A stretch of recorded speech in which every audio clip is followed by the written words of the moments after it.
Hello and welcome to our central London location, where we'll be exploring the role that technology has in rebuilding the UK. Not just in terms of enabling business, but more broadly, in enabling a new model of society. We'll ask the question, is technology moving too fast for humanity to keep up?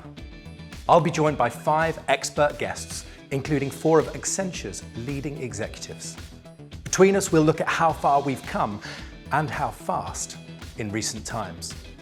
What more needs to be done for hybrid work and life to live up to its potential? We'll discuss how business technology has moved beyond the boardroom and how everyone is now becoming a technologist. We'll hear more from some of the industries that are at the forefront of the disruption. And we'll learn what business leaders need to do to make the most of opportunity. It's an exciting time. Let's get started.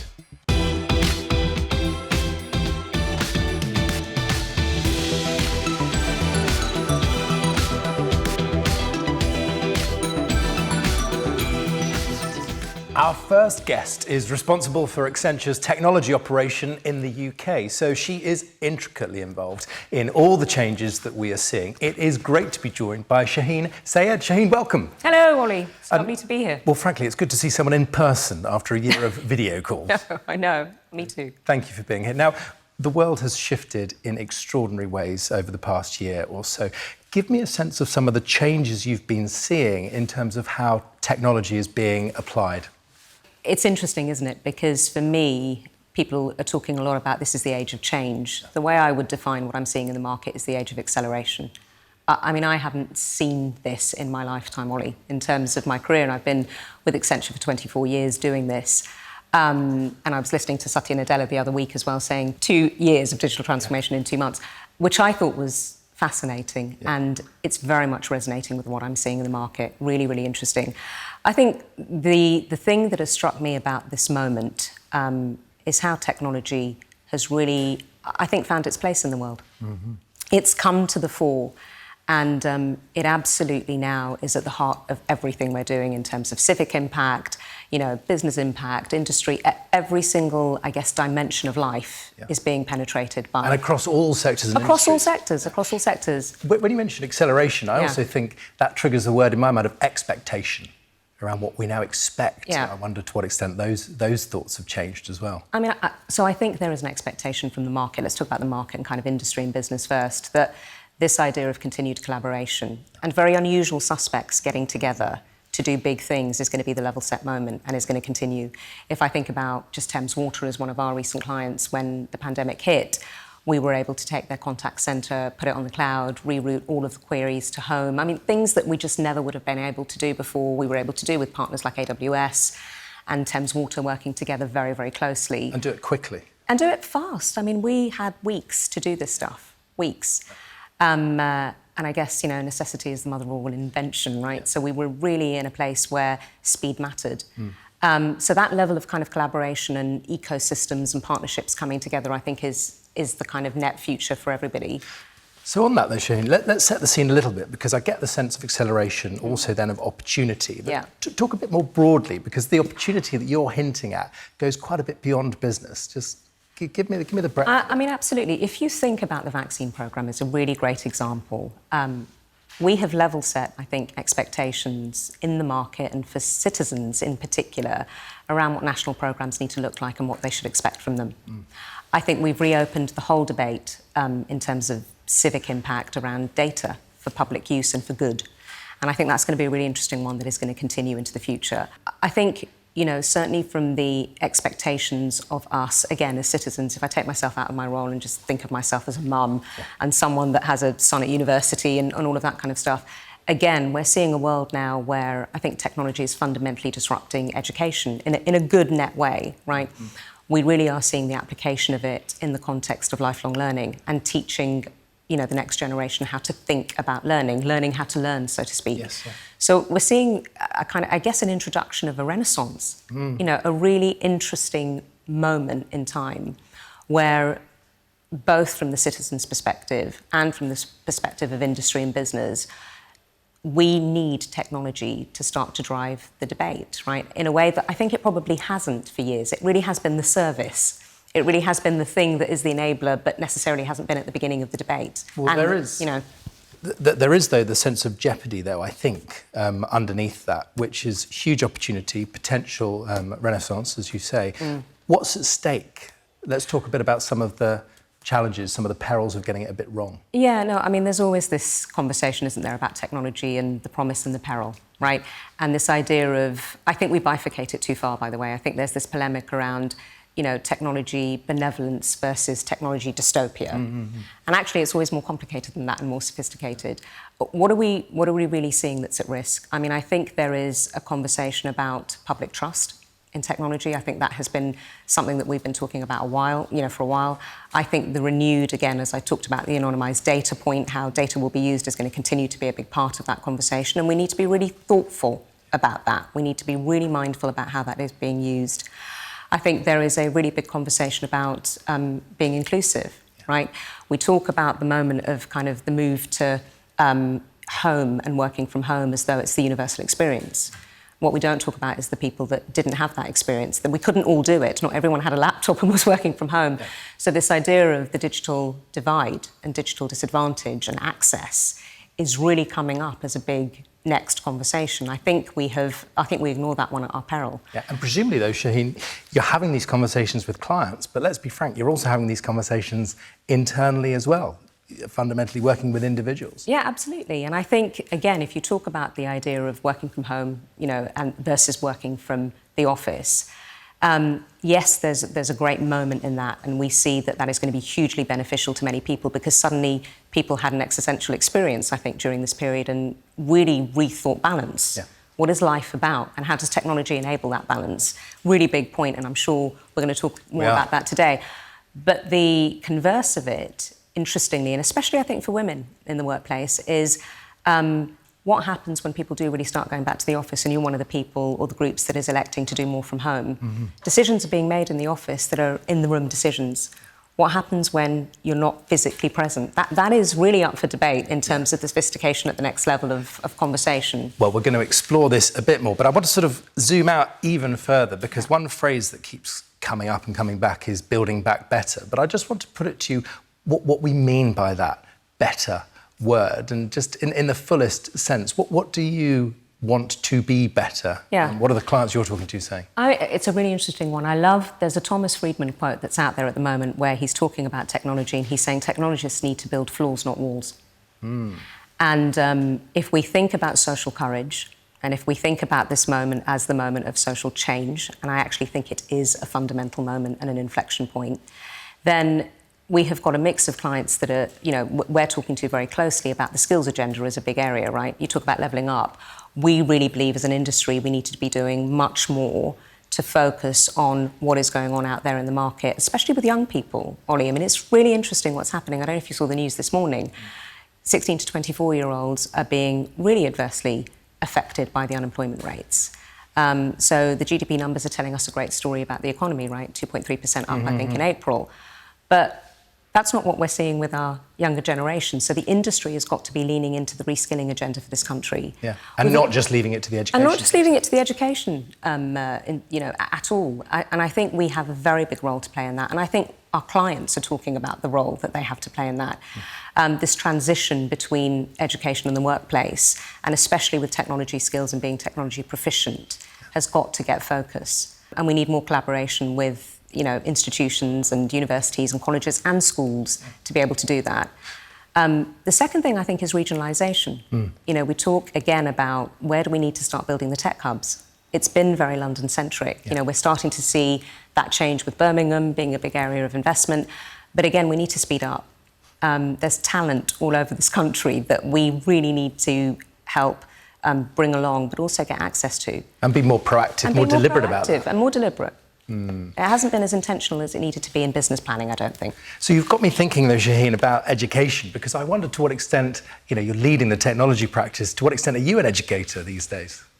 I mean, I would say a really big part of my focus, and when I say a really big part, Ollie, I'm talking about more than 50% of my time right now is spent and dedicated on talent and evolution of talent and the next generation, and how to create technology curriculums that are absolutely attractive to all students, not just STEM students, because we need a real multidisciplinary set of people working in technology. Again, a huge agenda item for us. This isn't about the sort of elite of being an engineer. This is about crashing together lots of peoples from multidisciplinary backgrounds, including, what that means in the context of diversity, and bringing them together. Because we've got some wicked problems to solve, right? And some big ones. We need really critical thinkers coming together with brilliant engineers. And there's an artistry in that. Yeah, but this is interesting because, you are in a leading technology role, but we've not heard jargon, you've not mentioned bits and bytes once, or cloud and so on, which is, I know, a fundamental part of the business. But that demystification sounds to me to be pretty central to what we're about to go through. It is, and, it's wonderful that you caught that. It's very intentional. The cloud agenda is a significant agenda. It's an enabling agenda. It's doing brilliant things. It's going to create speed. It's going to continue to create transformations in our clients and in society at large that no one could match without that technology being here. But that is not the end game. The end game is actually the business outcome and the problems you're trying to solve, whether they are societal or whether they are specifically for industry. Yeah, facing the business. So let's go back to that bigger picture, but particularly to draw our attention to the leadership teams of companies around the world. What's the challenge today for modern leaders? And I know you're going to stay with us throughout our broadcast today, but what really does it boil down to? I think the end of the hero leader has come. I don't think there is any one leader that has got the answers and that is different to the world that I grew up in. You grew up looking to the leader to lead the way and to be the visionary and to be the person that really understood every dimension of what was about to happen next. That's not possible in a world of this kind of exponential tech, apart from anything else.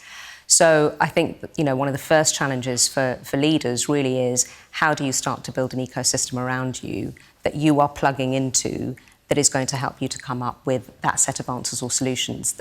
You can't do it on your own. And this idea that, is quite unsettling, I think. Right? I think there's quite a traditional view of what leadership means. But I think it's a really, really powerful moment for leaders to kind of get comfortable with this amount of uncertainty and start to see it as something that's exciting with all of the possibilities of meeting a cast of unusual suspects. Yes. And starting to bring them into your world, right? So I'm getting humility in that, but I'm also getting the sort of blend of confidence with curiosity. Because you don't want to lead with confidence about something you know nothing about, so you have to remain open. Yeah, no, absolutely. None of us can keep up right now. It doesn't matter how many podcasts I listen to or how much I'm reading, and I'm doing a lot of that, right? This lifelong learning thing is real for all of us, and you have to invest in that. But I don't expect either to be the expert anymore in a way that I was probably raised to be. Yes. And certainly in technology, there is no concept of that, I don't think, anymore, right? You have teams of people that are going to have to come together always to get to the end game. And so, you're right, there probably has been hubris in the past about the fact that as a leader, you were just expected to know. I think that's a brilliant thing. I think it takes huge pressure off people, actually, in the end, right? What freedom to think? Freedom to think, freedom to explore, to go on the quest, to have some joy. And actually, technology and creating products and business services is an incredibly imaginative act. In the end, when you bring something to order, whether it's a cloud transformation, whether it's working with Takeda, one of our brilliant clients with AWS, where we were looking at data and reimagining the whole experience in terms of disease diagnostics, in the end, what we were doing was an act of creation. Yes. It was, and I don't think we think about it like that. I'm so pleased we've started on this foot because I think creativity, imagination, joy, not always the words one associates with the conversation about the technology of today and tomorrow. So this is a really, really helpful place to start. Shaheen Sayed, I know you're going to stay with us, but for now, thank you very much indeed. Thanks very much, Ronnie. So my imagination is already fired, that's for one, and Shaheen is going to be with us to talk more in just a moment. Next up, we're going to look at the revolutionary pace of change and some of the bigger challenges ahead as the world gets moving again.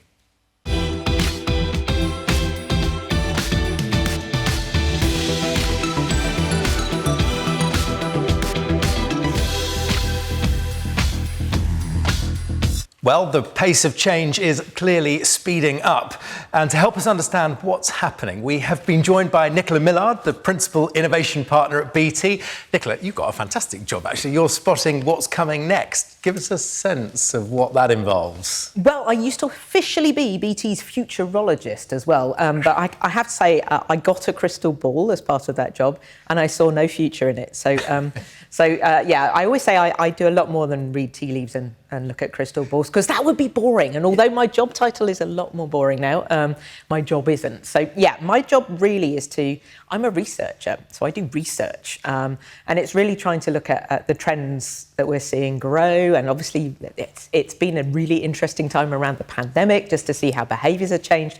I'm a psychologist as well by background. So really my interest is I always call it the most disruptive part of innovation, because that's not the technology, it's us. Because unless we embrace the technology and use it to change the way that we work, rest and play, it's pretty useless. So, well, in terms of us and in terms of how we've changed, and we will have changed in lots of different ways, presumably. So I want to dig into some of those trends. Sheen, interesting hearing about Nicola's background as a psychologist, because I know that thought of different backgrounds coming together very close to your heart.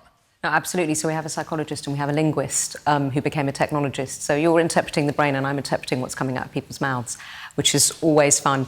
I think what's really interesting is the rise of psychology and actually having anthropologists and people that are looking at ethics in the boardroom, I think is going to, again, just become more and more normal. So I think this is going to be a really powerful conversation. So.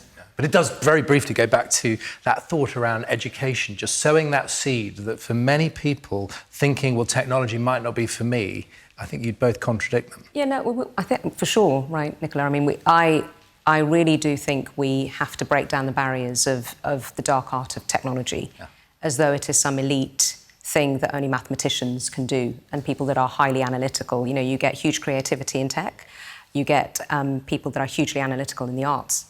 And we've bifurcated that and made it sort of you're either or, and actually we need both, and we need the crashing and collision of them to come up with, you know, the solutions that we need. So we'll explore some of those nuances, but Nicola, you've already got me wondering now, when you mentioned that word trends, just sort of whet our appetite. Give me an example of something you've been seeing.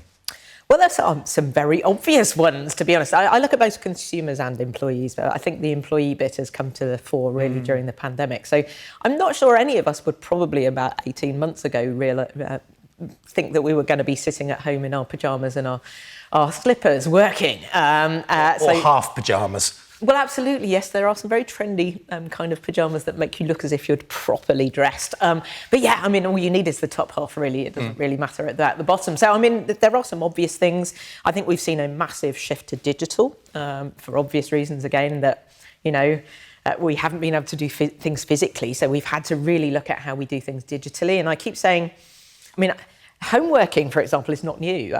BT's first trials were back in 1992.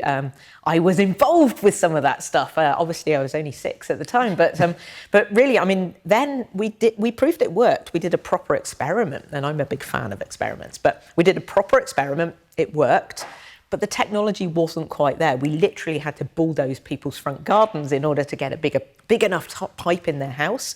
And I guess, you know, if we'd had it even 10 years ago, we'd probably have struggled during the pandemic to adapt the way that we have adapted. So we've kind of got this perfect storm in terms of technology. We've got cloud, we've got collaboration tools, and we've got connectivity all coming together.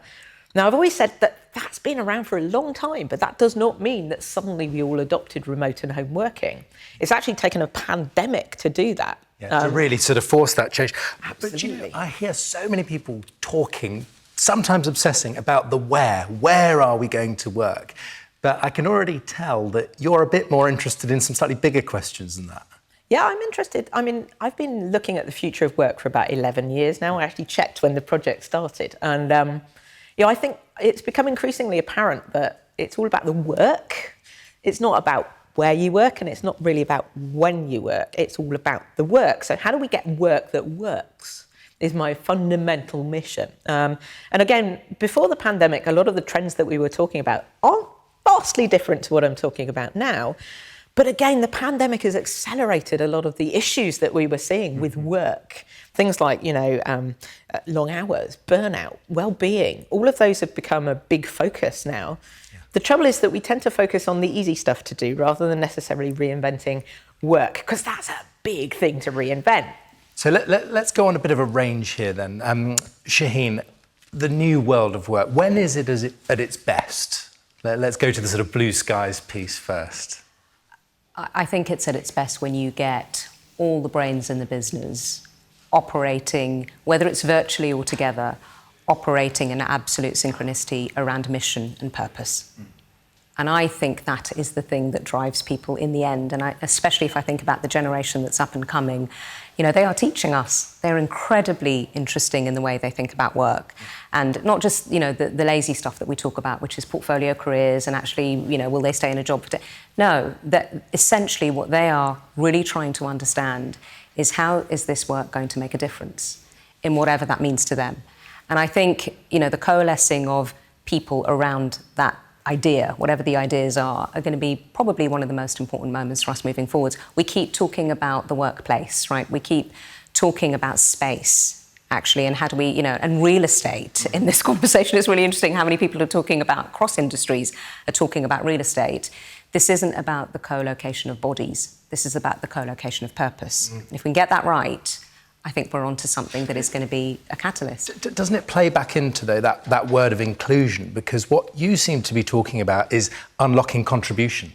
Absolutely. And that could be of ideas, but crucially, making sure that everyone feels comfortable to contribute. Yeah, absolutely. You want an environment that is going to unlock potential. Yeah, and I wonder how, let's just take this even beyond business, Nicola, how does this sort of impact even more broadly, these changes? I mean, is it in changing, for example, how organisations interact with their customers? Oh, for sure. And again, that digital piece has been a key in terms of changing that relationship with customers. So again, we can't rely on the place bits. We've had to rethink a lot of things that we do, including interacting with customers, working from home, changing work practices, changing all sorts of stuff. Yeah. But it has taken a pandemic to do that. And we could have done some of those changes for the better, probably before the pandemic, but a crisis magnifies the mind. We might wonder why it took us so long in some cases. What about slightly more challenging side of it, the watch-outs, the risks of getting this a bit wrong? Yeah, well, I mean, obviously a lot of the stuff I've been talking about, prior to the pandemic, we were talking about the digital office. Now it's about the hybrid. Everyone's going hybrid. And my anxiety there is what most people are meaning by hybrid, when I dig slightly deeper, is it's flexible working, which, implies 3 days in the office, 2 days at home. Maybe you're specific about that. So it's all about place. But it's not really all about place. And actually, the analogy I use with my favourite hybrid, which is the Zedonk, which is half zebra, it's half donkey. It looks a little bit like a donkey with zebra socks, to be perfectly honest. But I can tell you that the Zedonk does not spend 3 days a week as a zebra and 2 days a week as a donkey. It is a different breed entirely. And I think that's what we should be talking about, because hybrid work, to me, is a different type of work. It's a type of work that is disjointed from both time and place, and really focuses on employee experience. So how do we help employees work wherever they happen to be and whenever they happen to be? Now, my anxiety there is we're probably going to get some really horrible hybrids, which is why I think the experimentation piece is important, because we're going to get a lot of this wrong. It's new. Yeah. And that's why I think we need to experiment. And if we get it really wrong, we should probably learn from that. But horrible hybrids, the obvious one that everyone is saying is, if you've got a meeting where half of the people are physically in the room and half of the people are digitally, absolutely to your point about being in the room, it's a nightmare. Now, I think we've learned during the pandemic that actually if you're all little celebrity squares on a screen, you can see everybody. So I was talking to a client a couple of weeks ago, and they said their mantra now is all room or all Zoom. Obviously, other providers are available, but Zoom kind of rhymes with everything. But Nicola, isn't that sort of giving up on problem solving rather than going, it has to be all one or all the other? Don't we have to make the fusion better? That would be another way to solve it. Completely right. And that's where we start to get into the rather more interesting technologies. I mean, there's a lot, I think, going on with augmented reality as well. So bringing it out from the 2D of the screen out into the 3D. And there's some really interesting stuff going on. Virtual reality, I'm a little bit more sceptical about. I think it's got some really good, compelling things with education and training, but I don't want to sit with a headset on for 7 hours a day. But augmented reality, I think, is an interesting, different way of collaborating. So we've got all sorts of things from our 5G ambulance, where we've got paramedics with an augmented reality headset on and a haptic glove, transmitting both high definition, real-time vision and also touch back to a remote medic in a hospital. And obviously they're then collaborating in a very different way. Wow. So we're starting to open it. I always say that starts to blur the front back office type thing. Yeah. So you're actually pushing a lot of these technologies into people that aren't probably working from home. Exactly. Well, you've also just got a viewer and me wanting to do work experience with you, by the way. This does seem Well, pretty good. and we're going beyond that as well. So we're going, the trendy thing to talk about at the moment is holograms. So there's stuff like, there's something called volumetric video, which is basically, I always say my entire Star Wars fantasies come true. So I can stand in holographic form in front of my team and say, help me, Obi-Wan Kenobi, you're my only hope. You're my only hope. The thing is, that technology is really clunky at the moment. It's not easy to use, but I used to work in BT's video team 20 years ago. And hey, it's taken 20 years for video to come of age, and boy, has it come of age. So it might take a little while for that kind of technology to become simple enough. So, I mean, the only challenge today, Shaheen, is I wish we had Nicola for much longer, actually, because I just want to say, let's grab a coffee and talk for another hour, actually. But very quickly, Shaheen, back to that point about watch-outs. What keeps you up in terms of, this is all very good to have new freedoms, new flexibilities, but what do we miss? Who gets locked out? Who gets accidentally left out? What goes through your mind? And I think we've talked about the in-the-room thing a couple of times now. I think that is keeping me awake at night. The other thing that I think is really interesting is what I call the casual corridor collision. And the casual corridor collision is where you have very powerful moments with people, which are often quite brief, that lead to incredibly interesting things. That, for me, feels like it has really been eroded in this moment. And they weren't on the agenda. It just happened. And that level of, kind of back to the psychology, that level of just human interaction, just that level of sitting in a room and being able to see someone that's physically... I actually think it does something to the psyche. I really do. And that level of... And we talked about creativity a number of times. When you're problem solving and when you're under pressure, I don't think there is anything yet that's compensating for me the room. Yeah. Right. Have we solved this yet? Have we got sort of serendipitous corridor collisions happening? Yeah, I mean, I always get slightly intrigued by that serendipity thing. Everyone always talks about coffee points, and we were trying to find out where the research was that proved that coffee points were profound. I found one paper. So it's not a profound argument. I also I think you can do digital serendipity because, frankly, I mean, firstly, if only the great people to bump into are in the office, I want to be in that office. But I think you can bump into great people in digital environments. It's just, digital is a lot more formal. So you actually have to start to schedule stuff. You don't get the kind of chance encounter. So the question then is, how do you re-engineer that chance encounter? Now, there are a lot of technologies. Certainly, I work with a lot of our academic partners in our wonderful innovation ecosystem, so people like MIT. So they're working on it. There are also some startups, and there's an app out there that I call it Tinder for the workplass. So what it tries to do is to say, hey, you've got similar interests to this person, go and have a virtual coffee. Now, that's terrifying, I have to say. I'm an introvert, I don't like that. But to your point earlier, Shaheen, I think that you don't get collaboration without purpose. And actually, one of the things I've been thinking about is how do you good leaders are very good at creating purpose and also creating that connection. So I'm wondering whether it needs to be more of an introduction service than a speed dating service. So how do we actually start to get... Again, you've got to have effort to do that. It's not spontaneous. But there is something that you can do, certainly, I think, in terms of creating digital serendipity. This is fueling, Shaheen. I was just going to... I mean, there's a really interesting point to pick up on there, Nicola. Just this idea of spontaneity, right?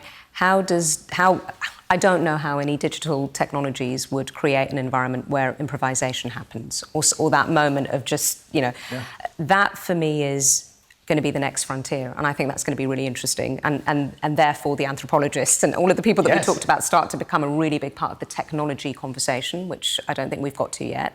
One thing. I think the other thing is the next generation that's coming in. You think about, even just barristers. I've been talking to a number of people in the legal field at the moment, and they're kind of saying the pupillage. How do you do a digital pupillage, right? And even for us, how do you teach on the job? Many of us learned by sitting in meetings. It's a really traditional, Yes. but we sat in meetings and we listened and we Witnessing. watched. We were witnessing, exactly. So the collective witnessing of something that gives you your education and helps you, move from your apprenticeship into the next stage of your career.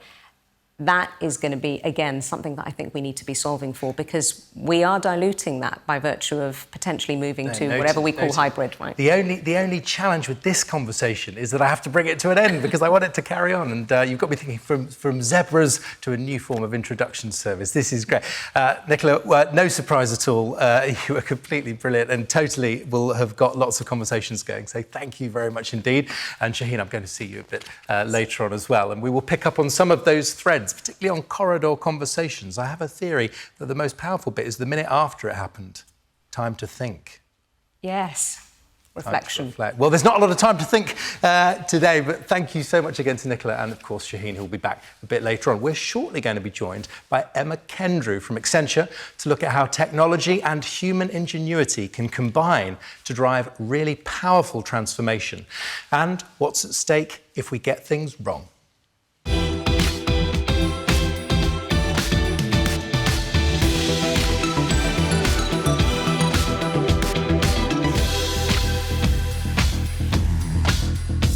We're now going to talk about combining technology with human ingenuity, and I'm joined by the Cloud Infrastructure and Engineering Lead at Accenture Technology, Emma Kendrew. Emma, hello. Hello, Ollie. It's great to be here. Now, can I just say, cloud, engineering, it's quite a heady mix, so just help break it down. Yeah, it's one of those job titles that your parents don't quite understand. Essentially, it's about bringing together the latest cloud technologies and other technologies to drive business solutions. Yeah, excellent. Well, that makes much more sense. But does that mean you get to work across many different industries? Yep, across all industries and across all technologies, which is a brilliant place to be working. Yeah, so on that, in that case, you're well placed to answer this first question, thank goodness. The world has changed so much in this last year, but particularly I wanted to ask you, how have you seen the role that technology has played really take shape and change? Well, I think what we've seen in the last 18 months is technology's delivered on its promise. And actually, we've seen some of the predictions that Nicola would have made in her crystal ball. They've actually come to pass because technology has been the tool that has sustained us through the pandemic. And if I think back, there were so many examples of this. If I think back to the early days of the pandemic, technology was so vital to providing those vital services to citizens and customers and allowing companies and governments to do that at speed. So I think perhaps of the work that we did with Virgin Money and Blue Prism, bringing robotic process automation to create an automated solution to deliver bounce-back loans to small businesses and enterprises. And that means that companies can get cash quicker. Absolutely. And because of the technology, because it's so intuitive, because of its maturity, we were able, working together in partnership, to get that solution up and running in just 10 days. So we saw these technologies that had perhaps been in an experimentation mode or in proof of concept really come to the fore. And if I look elsewhere, there's things like robots, now out in the wild being used in hospitals to disinfect hospital rooms. Or we just have to look at the virtual working tools, the collaboration tools, and the mass rollout of those that we've seen, not just for workers, but of course for students and pupils as well, being educated at home. But it's sort of hard to know where to start in terms of some of these examples. But why don't we go to a sort of broader theme that might span several of those? And what I'm interested in here is, how do you combine technology with human ingenuity? And just give me some opening thoughts on that. I might not even phrase that right, but I think you know where I'm going. Yeah, absolutely. And I think that's what's been so important actually about this period in the pandemic, because what we've been doing is we've been applying technology as a tool around a very specific purpose to address very specific human needs. And obviously speed has been of the essence. And that means we've had to bring together our ingenuity with the technology. And I think that there's no example that's more emblematic of that than everything we've seen in healthcare, but particularly the effort we've seen around the vaccines. I mean, that is based on cloud technologies, data, AI, all in the background, but coming together with, a multidisciplinary team of, all of their experience, all of their knowledge, all of their intent to design, deliver these vaccines, and they've achieved not just one, but multiple vaccines. I think it's an absolutely extraordinary example of what we can do when we bring technology and ingenuity together. Excellent. So not to put you on sort of under too much pressure, because there's so many things that we know that tech will be able to do, can do, and we've seen the evidence of that. But I almost want to come back to this idea of those things which might be uniquely human. So the role we will play. What do you see, and particularly the conversations you have with some incredible clients? What's being reflected there? Well, I think we're recognising more and more now that, technology isn't something that a force that we don't control, right? Technology is a tool. We design and deliver it. And actually the qualities that are so important are things like creativity, emotional intelligence, intuition, our intent. They're the things that we need to really bring to the fore. And the challenges, of course, if we don't bring those, that's when we develop technology solutions that don't actually represent or work for the users that they're going to serve. Yeah, and we've heard about this sort of idea of experiments, taking risks with ideas. So give me a bit of a sense of the risks, particularly as we scale technology, because it's all very well working in a small area with a small test, but what do you see as those potential downsides? And I think this is really rising to the top of the agenda now, because what we've seen is, this kind of real democratization of the technology. We're moving from what was an era of experimentation, of invention over the past few years, into that era of mass adoption. And that's brilliant, because that's where we start to see and feel the real impact. But as we do that, that's where we start to scale some of the unintended consequences that we haven't perhaps thought of. And we don't need to look back too far in history to really feel the tangible impacts of that. So, for example, we look back at the mass adoption of plastics. We're now living with the realities of that in our environment. 400 years to break down. Exactly. If we look back even just, not that long to the invention of the internet, we're now starting to live with and address the implications of misinformation or fake news. Yeah. And actually, if we think about what's happened over the last year, look at the rollout of collaboration tools for education, what does that mean? What does that shift in education mean for those students and pupils who are perhaps don't have access to that or are being left behind? So what's the lesson then? Because I suggest it's going to take us back to the start, to design. Absolutely. So this is about really what we need to make sure is that these things don't happen by accident. So, we know history tells us that there will be unintended consequences, that there are going to be implications and costs that aren't necessarily beneficial to everyone. So what we need to do is start embedding that into our design and think quite holistically about what are the impacts of the solution we're creating, not just for our business or for our end users, but actually what are the impacts more broadly? So what are the impacts it has on inclusion? What are the impacts it has on the environment? There's a really interesting book that's just been published by the principal researcher at Microsoft Research, and it's called The Atlas of AI. And it's looking specifically at AI, but thinking about it much more in terms of the whole landscape. So how do AI systems impact across the whole of the earth, essentially, and the people living in it. And it's starting to look at everything from the earth's resources that are part of AI systems right through to the deep inequalities that are embedded in the way that we classify data currently. And I think what's really important about that kind of work is we're very much at the stage of starting to think about it. Yes. That's so important because we do need to bring these things to the table. We've got to start debating them, and that's then how we can start embedding them in how we design the technology solutions. Well, two sides of that thinking. One is around creativity, but presumably another is around imagination, because the world in which these negative impacts occur doesn't exist today. Absolutely. And we have to think really carefully, not just about the kind of utopian benefits, but also what might be the drawbacks. And I think that's where we need to bring many more voices to the table as we design technology. So, that's where we need the multidisciplinary approach, so that it's not an ivory tower of technologists creating something that works specifically for one type of end user, but we're bringing to the table the voices of people who perhaps have been negatively impacted by technology solutions. Right at the start, not just in our focus group.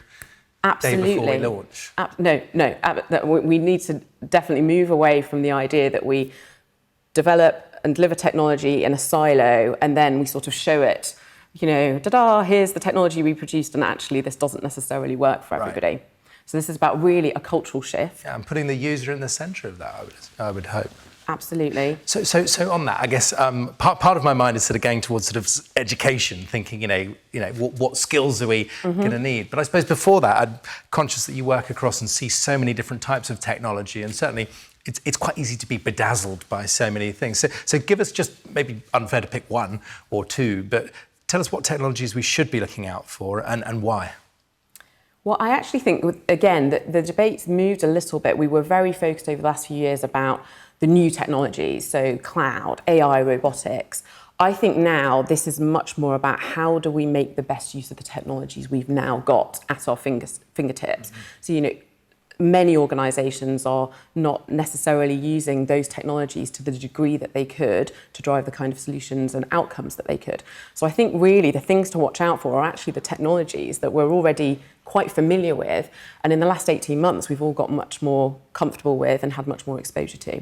Yeah, interesting. So what do you say to somebody who says, well, look, I don't feel I fully understand cloud or quantum, for example? Is your message, well, you better go and work it out, or don't worry, someone else will take care of that? Because I just want to understand what the message is to every individual within an organisation. I think we've reached a point now where every individual needs to understand and have some level of fluency in technology, because it is so deeply embedded now in the fabric of how we work, how we live, how we operate. And so, that doesn't mean that everybody needs to be a deep technologist, but equally, I think we're seeing much more of the technology solutions. They're much more intuitive, they're much more accessible, and we've got, platforms, low-code platforms, robotic process Low-code platforms, what are they? Low-code platforms, they're tools that essentially any user can access to create their own application, yes, or perhaps their own solution. And we're seeing those used much more across organisations where people can, make their own refinement to how they use their emails, for example, or the reports that they produce. They're hugely empowering. Absolutely. And presumably fueling the whole sort of creator economy as well. Absolutely, and they're designed to be very intuitive, very easy to use. So you can code an application very visually just by moving boxes around rather than actually having to learn to code. Yeah. So that creates an opportunity for real grassroots innovation, yeah, as we bring more people, more people have access to these tools. And it draws more people into the problem-solving process. Absolutely, and this is really, helps us then with some of the unintended consequences, because the more people who feel they've got a stake in technology, more people who are involved in an organisation, the more diversity of thought and ideas we're going to have about what will really work and some of the things we need to guard against. Excellent. So a final thought, particularly around, and we could spend another hour on this topic alone, but particularly on skills. What skills are going to really be important here? Which skills are we going to need? Talk to me a bit about the gap. Well, I think the gap at the moment is actually in the numbers of people who are fluent in technology or who see technology as a career or a place that they could be working in or something that could be part of their everyday role. There's a recent report from Tech UK that's highlighted that we're going to need 3 million more jobs with digital skills, yeah, by 2025. And I think every leader that I talk to at the moment, their number one priority is how do I get the people and the skills that I need to really embed technology and to drive the technology transformation and accelerate it at the pace that I need to. And so, it's actually about all the skills, yeah, but particularly I think about getting, reskilling people who've perhaps not typically worked in technology. We know that technology, only, less than 20% of the people working in technology are women, yeah, or from minorities. And I think I've been really inspired by the work that Infinity Works have been doing in this space, because they've created an academy and it's designed for that purpose, to reskill people from disadvantaged backgrounds. They're working with generation.org to get youths from disadvantaged backgrounds, and they're working with clients to redeploy people from the factory floor or from the shop floor and to train them in the basics of software engineering and data engineering so that they can then move into roles which have technology more at the heart of them. Yeah, and it sounds to me, though, that an employer plays more of a role than ever in the education process. Absolutely, because it's about creating those opportunities to learn about technology, to understand the role that it might play, and then obviously to think about how you might be able to reskill and the other career opportunities that you might have available to you. Interesting. So if you could go into every classroom in Britain today, would you give a particular word of encouragement to those sort of rows of pupils sitting there? What would you say to them? Absolutely. Well, it's really interesting. I'd absolutely beseech them to learn about technology as though it's another language. It's something that's going to be integral to how they work and live and their future.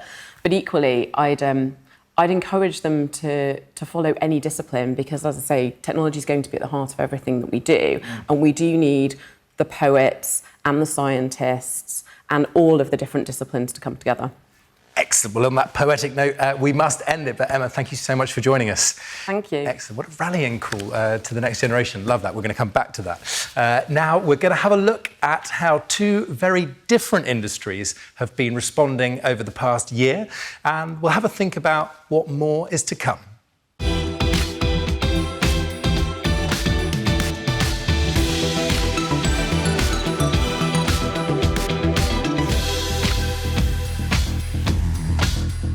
Two of the sectors that have played a vital role during the pandemic are banking and life sciences. In many respects, we've seen technology and innovation at their best. So what has that taught us? And what's ahead? Well, to help us answer this, I'm delighted to be joined by Laura O'Sullivan, the Strategy and Consulting Lead for Accenture, for Banking at Accenture UK, and Andrew Mead, your Accenture's Global Client Account Lead for Life Sciences. Andrew, Laura, welcome. It's good to be here, Ollie. Now, did I get the role right, Laura, first of all? You did. It's a bit of a mouthful, but delighted you got it right. Because it's important, because you've both seen industries that have been at the forefront of disruption. So why don't we start on the banking side? Laura, what have you seen? Well, I think we've been having some of the most interesting client conversations over the past 6 months to 12 months that we've had over the period of time. I think we've seen that the unprecedented challenges that we've been faced with during the pandemic have really driven a shift in mindset around the future of what's possible and what new solutions are needed. If I go to just one example, a number of years ago, we'd be talking to clients about the opportunities for distributed contact centres in terms of offering more flexibility and access to talent pools. And just in the last 6 months, we've been helping a very large high street bank to make very rapid changes across circa 25,000 agents to just rapidly enable, using cloud technology, as Emma mentioned, much richer response to what's been rising call volumes in terms of customers who really need to reach out, but do that in a way that's effective and protects their employees. And that's been really interesting in terms of how does that set the new pace for change in banking. Yes. So I suppose the question that then follows is, it's all very well to sort of fly into action, and quite rightly so. To what extent has there been time to think, to reflect, to pause, or is that still to come? I think that's a very interesting question, because, as you say, just the pace has meant that there's needed to be rapid response. Emma mentioned one example of the bounce back loans scheme, where obviously banking has had to make quite an incredible scale of response on behalf of UK society. I think as of now it's about £100 billion that has been lent to what represents probably about 30% of our economy, which has been incredible for banking in terms of actually keeping that liquidity going. I think you're right to pose that question, though, about what does the future hold, because I think while banks have really helped in terms of keeping that continuity, I think what's going to be key is what comes next. You mentioned the term earlier around Build Back Better, and I think banking has a key role to play in that, in terms of how do we really support and engender what is the new economy that will emerge from the disruption we've all been through. Yeah, and a sector that has been through its own turbulent times, as we will come back to. Andrew, let's move away from banking. Life sciences, you get to work with some fascinating organisations, presumably some of the world's largest pharmaceutical companies. I mean, we don't need to, no one needs reminding about the role that's been played, but what have you seen? You've been on the inside. Yeah, it's been amazing. I mean, so first of all, there's a moment for trust. You know, if I said to you, name 4 pharma companies a year ago, you'd probably struggle. Yeah. I guarantee you there won't be a pub in the country tonight where somebody isn't talking about AstraZeneca, Pfizer, Moderna, Johnson & Johnson and beyond. And it's great to get the names out there, because these businesses are set up to help people, to help patients, to cure patients. And, you know, when the world's in trouble, you know, the ask came and the guys moved quickly. And what was really super was the collaboration. Yeah. The pace of the collaboration. A lot of boundaries got torn down, and we saw academia collaborating with corporations, we saw corporations collaborating with each other, and we also saw people in different industries, you know, consumer goods helping the supply chain in the pharma world and so on. So it's fantastic. It's really, really great. So I guess a viewer might be thinking, Andrew, why weren't they collaborating before? Because surely this could be hinting at the way forward. Why wasn't that happening? I think they've always been collaborating. And I think actually collaborating and innovating, and in particular the innovation on the science, has always been fantastic. Yeah. But now, because of the world we're in, they actually bringing the rest of the pieces of the puzzle together, other companies, technology and other things, and actually getting at the new science faster is the way guys are moving. So the desire to collaborate has always been there. The need to do it faster and the urgency. And I think we talked a lot about purpose today. The purpose around getting that done quickly has never been stronger. I mean, it's fascinating you talk about the sort of talk in a pub or a cafe about the names of these companies. They're almost sort of competitive. Which one did you have? Whereas you're right, we have to remind ourselves that turn back the clock and it wasn't even clear that we'd have a single vaccine. Correct. I mean, there was one moment when we said a vaccine could come sometime between now and never. Yeah. Now we have multiple vaccines. We've got more and more vaccines coming out each and every day, and I think it's fantastic, and it's a testimony to the industry. But it also shows the importance of the industry. Having a thriving health sector, having a thriving pharmaceutical world is really, really important to every single one of us. Because it's easy to look at the sort of, the consumer interface in that sense, whether it's a jab in the arm or, going to the ATM. But these sorts of organisations, in your case as well, are fundamental, aren't they, Laura, to the health, to the plumbing of a country. So I want to understand how much of it is beyond UX that's changing. What are you seeing? I mean, I think that's absolutely spot on, because I think anyone who has been involved in digital transformation over the past few years will witness there has been a sort of index, particularly on UX, which actually doesn't help unlock the end-to-end value and really create something that's new and exciting around the end-to-end consumer experience. I'm quite excited about that, particularly around how can you really create end-to-end consumer services that are going to drive something new. I think anyone who's been involved in digital over the past few years will observe that people are harder to change than systems. And actually the technology has moved far faster, I think, than we have in terms of our mindsets, organisation structures and operating models. And I think there's still a lot of opportunity to go at around how do we unlock more of that to create something that's fundamentally new for the sector. And how does that play out across the life sciences? Similar changes? A little different? Yeah, I think the recognition. So there was a way of thinking that said, look, we've got great molecules, great products, we need the patients to interact with them and get stuck in. But then the realisation, well, hang on a second, in the COVID world, we need to make this a bit more convenient.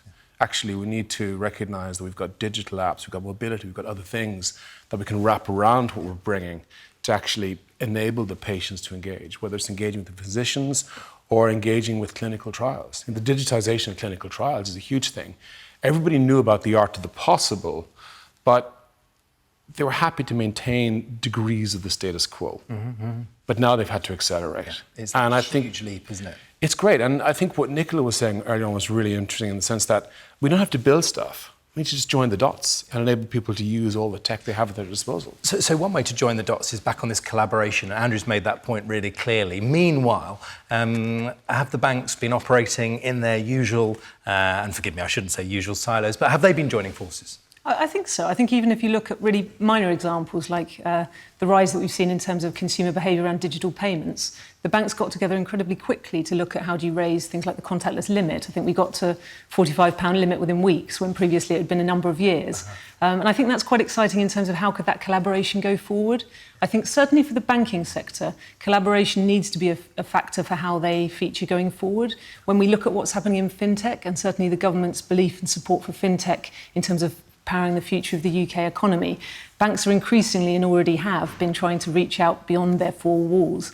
And I think that's going to be very exciting when we see what comes from that. And when we've talked about inclusion and diversity, bringing more voices, I think the rise of fintech actually scaling up, not just starting up in the UK, is going to be very exciting. Well, just to join the dots there, because obviously historically fintech was sort of characterised by the sort of rise of these sort of plucky startups, and of course they would then go and do battle or do their challenging, I suppose, to coin the phrase. Andrew, is that happening in health?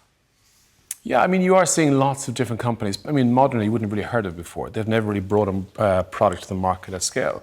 But now you're seeing them as part of the vaccine thing. And people are, again, the collaboration is dragging people into the ecosystem, and actually anyone can come and play. So we're seeing that happening a lot. Well, I'd love to get just one more, I'm fascinated by this, one more example for you of that collaboration really coming to life. Particularly, I'm drawing on this theme of, human ingenuity alongside technology. What comes to your mind? So there's lots of different things that excite me, right? So we think about new science, right? And it's the physicians, the technology, everything to come together to do the diagnosis of a patient's issue, to actually creating the cure pathway, working with the physician. And if you look at, for example, what Roche is doing around the tumour boards. So it's taking artificial intelligence that has insights to diagnostics, and treatments and care pathways. So achievable, this is a group of people who would review This is a group an of individual people. case. It's actually a collection of data sets that an oncologist will use to actually understand, based on facts and data and other things available to them, how best to care for a patient.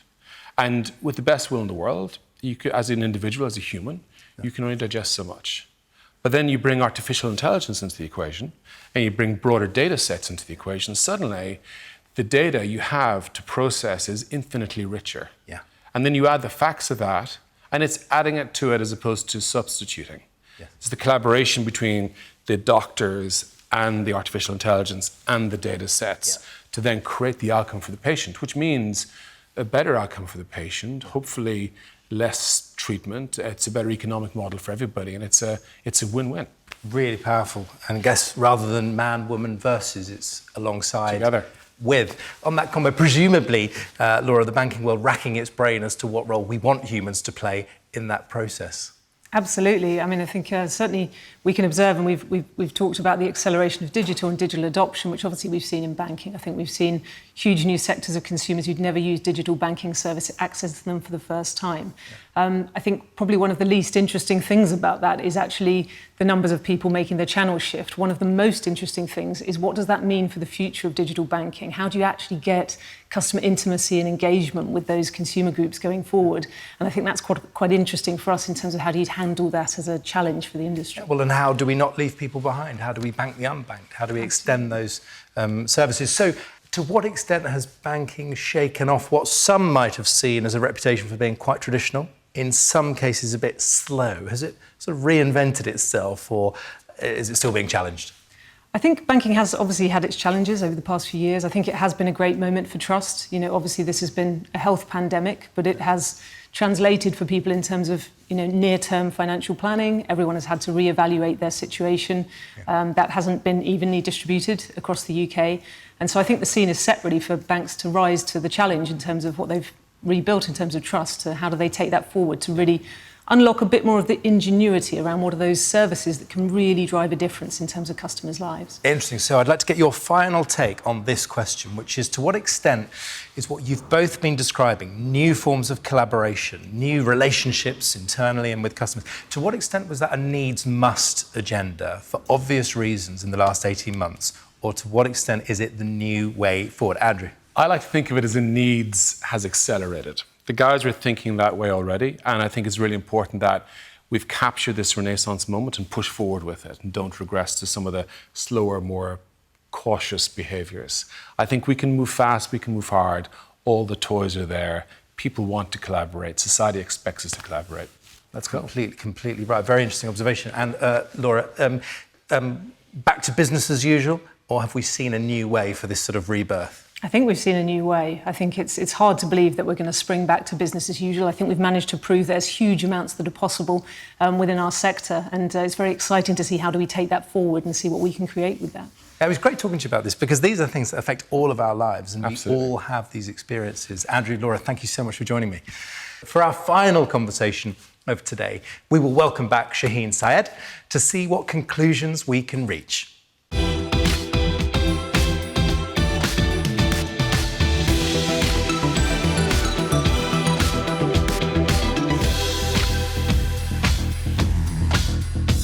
Let's try and draw together some of the threads and look at the lessons for leaders to learn. Now, Shaheen, you work with the leaders of some extraordinary organisations. Just help me understand how technology has changed the boards of those organisations. That's a brilliant question, Ollie. I think it's actually been quite dramatic, especially in the last sort of 5 years. We're seeing an absolute blurring of the role of the CIO and the CEO. And to some extent, every CEO needs to be a CIO and vice versa. And we used to talk about the role, especially of the CIO in the C-suite, in the boardroom, as a kind of service role. You know, everybody else will work out what the business needs to do, the business strategy will be created, and then the CIO and his function or her function will service it. And we're seeing a flip of that. It's really interesting because the business and the technology strategy are inextricable. And actually, technology is going to be the determinant, and already is, of many business strategies and where business is going to go and the outcomes that they need to achieve. And that, I think, has been an incredibly important inflection. And that has cascaded all the way out of the boardroom into the organisation. Even in Accenture, we have a huge TQ, what we call Technology Quotient Programme, where every single person in the firm, whether they're in industry, whether they're in kind of consulting and strategy, whether they're in technology, is trained on cloud and AI and security and all of these things that we've been talking about today, because digital transformation demands that level of proficiency. Yeah. So one conundrum then is, how do the leaders remain as connected as possible to their organisations, to their colleagues, particularly if they're increasingly distanced from them? What are some of your sort of closing reflections on that? Because the upside is huge and the downside is, frankly, voices go completely unheard. We talked about it earlier. We talked about this idea of whatever return to work looks like and walking the floor. I mean, it used to be a concept when we were kind of growing up in the city, that you would really see the leaders of the board intimately involved with people on the ground every single day asking questions. And there is this, and it's a really important one actually, there is this idea of listening again, and active listening again, and asking the relevant questions in order to get to the heart of what is really happening in your organisation. There cannot be dissonance. There can't be that set of kind of walls that have happened between us. You know, even the idea of the boardroom, right? A set of walls that disconnects to some extent the executive team from everything else, I think is really something that is going to be quite different in the next 5 years. Well, there's an interesting contrast there, isn't there? Because we can remove walls, we can open things up, and yet in a world in which increasingly our meetings are being literally and deliberately recorded, presumably we still have to keep some room for candid conversations which remain between two individuals.